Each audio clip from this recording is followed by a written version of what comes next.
Far east of the Sword Coast, the Shadowvar and Discoverin have fallen. The Shadow Storm is no more. Sembia is fractured into city-states. A mysterious hero rises from the ashes to usher in a new era of prosperity. Yet there is still suffering. Cormyr and the wild elves of the Dalelands offer war on all sides.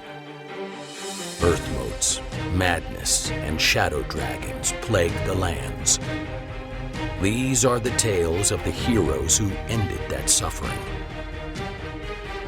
1491 DR, the year of Sembian revival.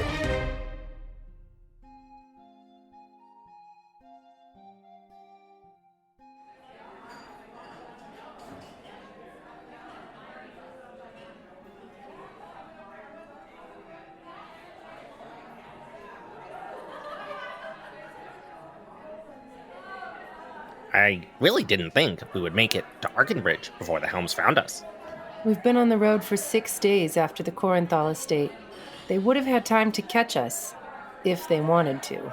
Fargo Penrit knew exactly who we were from the moment he saw us enter Serb. How can you be sure? It was not luck that allowed us to find the phylactery in Serb, or good fortune that prompted the Helm escort to Fairhaven. I thought you believed in playing the odds, Jindal. Playing the odds is exactly why I know a fixed game when I see one. I asked Kien about the red wash after the Battle of Rumblecoats. What did he say? Well, first he told me that my choice of holiday has changed drastically in the last 20 years. He thinks you've come all the way from Jarliel just to visit the battle site? Kien and I go back a long way. My first few days living in Jarliel ended with he and I going cliff diving with the Foxmantle twins. Ugh, Ciran. What does that have to do with anything? But my point is, after that weekend, nothing I do is going to surprise Kien.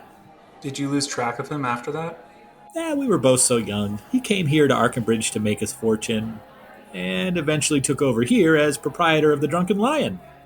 The Drunken Lion is a landmark here in the Dalelands, but I was surprised you wanted to come here. Look around at the clientele. There's soldiers of sorts. They are called the Ridesmen, or Arken Riders. They are the standing military of Arkendale. There are a fair number of Helms scattered about here, too. That is something else Kien told me about. Well, hello there. Friends of Lord Ciran are always welcome here in my establishment. Lord Ciran? Kien, I think it'd be best if the details of that weekend with the twins stays between us. Of course, Your Eminence. Anyway, I was just about to tell them what you told me about Archenbridge and Sembia. Oh, yes. Do you see all of the ravens running about here? Do you mean the Helms? Yeah, ravens is what we call them here in the Dales. Anyway, there have been more and more Helms coming into the city since Aldond began courting the swords. You mean bribing the swords? Who are the swords? The swords are the leaders of the military here in Archenbridge. Yes, there are 3 swords here that lead the riders, and they are involved in most of the important decisions that go on here in Archenbridge. I wouldn't worry about Sembia. The Dales folk are too proud to be bought by Selgond. You would have thought they would learn their lesson.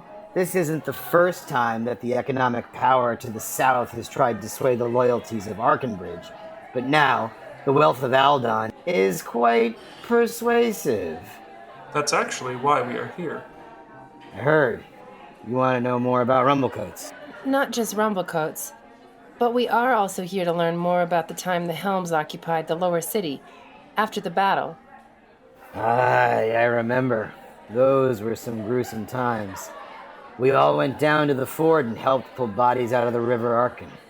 For 2 days, we fished out the young soldiers from both sides. We took the riders into the fort at Sword Point, and the ravens were carted over to Heward's Mill. There was no appetite for more fighting after that battle.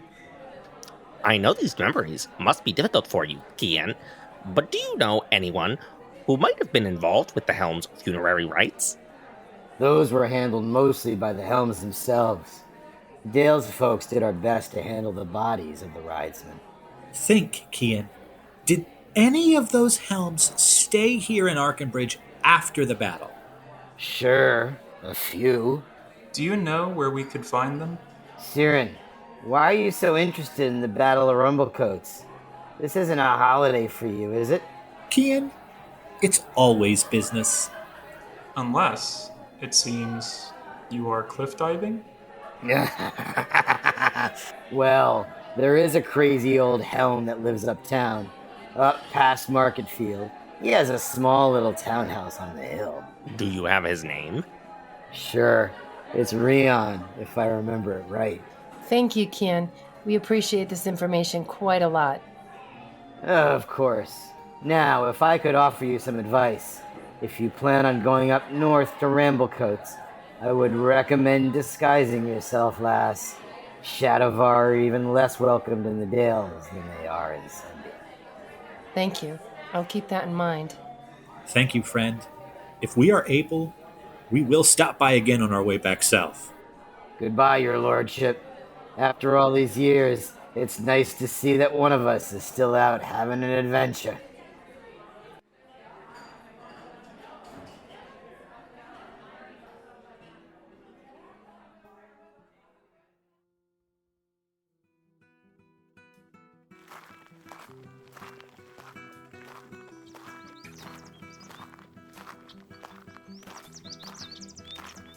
So, Matoa, did you know Ciran before he turned into such a stuffed shirt?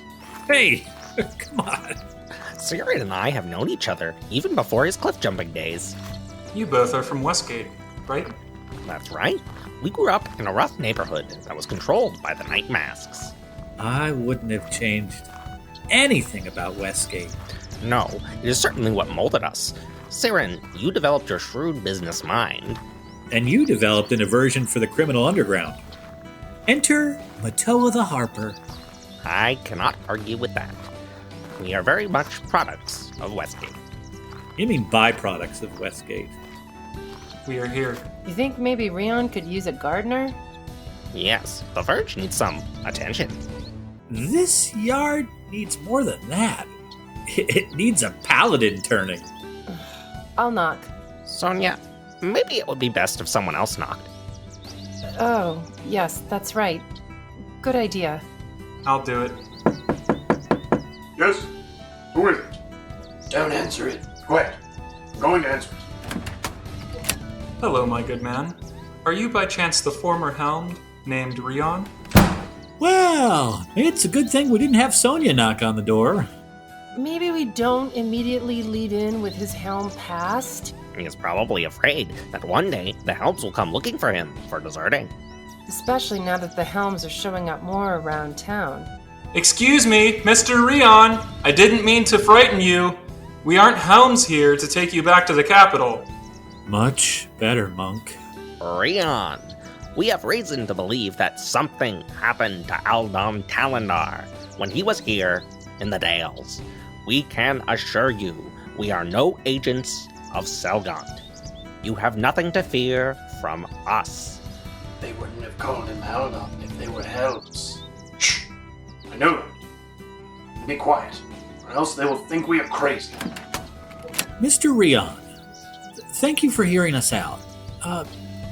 Listen, we have no love for Aldon or the Helms, but we have reason to believe that something very unnatural happened here in Archenbridge after the Battle of Rumblecoats.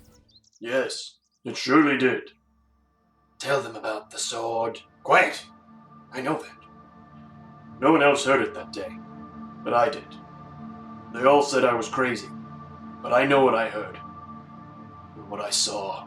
Can you tell us? When I pulled Aldon out of the River Arken that day, I didn't know who he was.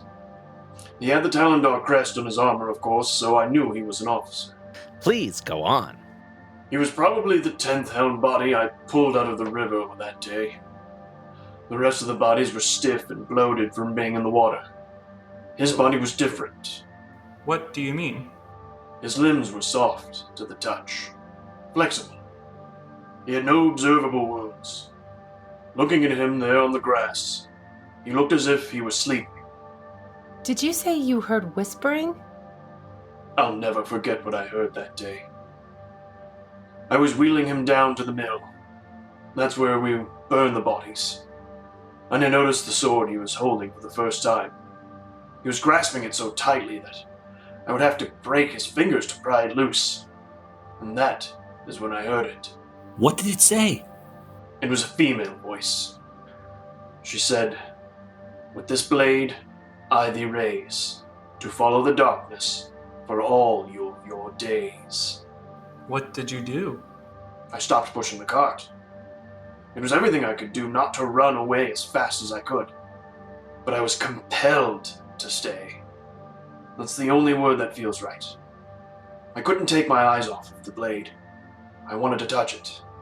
Did you touch it? Yes. And what I saw when I touched it, well, it changed me. What did you see? There is a cave on the river in Ramblecoats, behind a series of falls.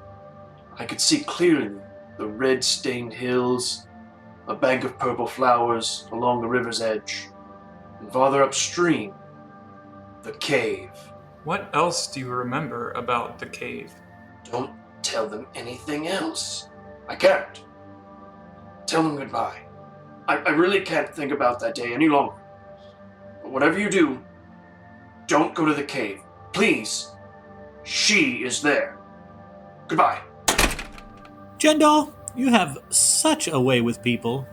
That wasn't Jendal's fault. He was clearly uncomfortable thinking about that day. Yet, I get the feeling this was the first time someone had listened to him, knowing that he was speaking the truth. So, I guess we're going to the scary cave with the voice. I'm all packed. I'm ready when you are. We're getting close to something. I can feel it. It looks that way, my friend. Oh well. At this point, the only way to go is deeper. Though this marks the end of the episode, the tale continues within a 10-day. Join us at longwinded.one and consider giving us a review on Apple Music, Spotify, or really whichever platform you choose.